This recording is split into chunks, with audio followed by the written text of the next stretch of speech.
তো হ্যালো ভাই ব্রাদার, কেমন আছো তোমরা?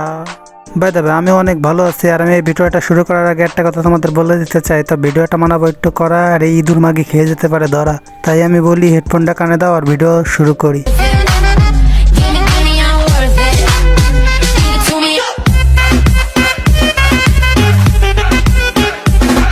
কত বড় অমানুষের চুদাইলে যে ইঁদুর বিলারের সাথে এইসব কাজ করতে পারে। তোর যদি এতই জ্বালা মেটানোর শখ, তাহলে আমার অডিয়েন্সদের নাম্বার দিয়ে দিতে পারিস, কারণ আমার অডিয়েন্সটা অনেকেই সিঙ্গেল। আর সিঙ্গেল যারা আছে এদিকে তোর দুইটা সুবিধা হবে। এক হচ্ছে তুই রিলেশনেও থাকতে পারবি, আর দুই হচ্ছে তুই জ্বালাও মেটাইতে পারবি। এইসব অবলা প্রাণীর সাথে পাপ কাজ তোর করাও লাগবে না। আর এখন একদল বোকা চুদা এসে আমারে বলবে যে ভাই তাহলে কি ইঁদুর বিড়াল কেউ পালে না? ভাই পালে, এমনকি আমি নিজেও একটা বিড়াল পালি। তার বলে এর মতন এরকম গাড়ির ভিতর গুজে নি না আমি। ওরে আমার লুতুপুতু, ওরে আমার লুতুপুতু, কই গেল রে? এই কই গেলি তুই?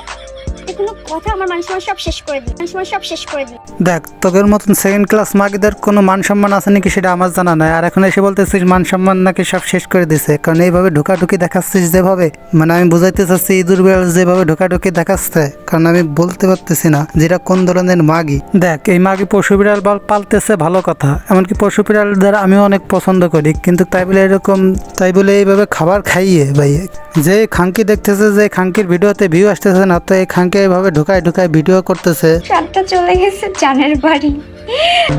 কি আরে বলুন কি? সাতটা চলে গেছে জানের বাড়ি। মানে কি বল? দেখ মাগি, তুই কি তোর হুগার ভিতরে ঘর মারাই দিছিস সেরে থাকার জন্য? আমি তো বুঝতে উঠতে পারতেছি না যে কত বড় মাদারচোদ মাগি হইলে পরে তোরা এই ধরনের ভিডিও আর এই ধরনের কথাবার্তা বলতে পারিস। মানে একটা ইঁদুর বিড়াল পালতেছিস ভালো কথা, সেটাকে সুন্দরভাবে খাঁচার ভিতরে আটকে রাখ, নাহলে কোনো একটা ঘর মানা আলাদাভাবে। নিজের গাড়ির ভিতরে যে ঘর মানায় তাকে পালতেছিস সেটা তো আমাদের জানা ছিল না। তো ভাই ব্রাদার, ভিডিওটা এই পর্যন্ত কি থাক, ভিডিওটা আর বেশি বড় করবো না। আশা করি ভিডিওটা তোমাদের কাছে অনেক ভালো লাগছে। তো দেখা হবে ফিরে আবার নতুন কোনো ভিডিওতে।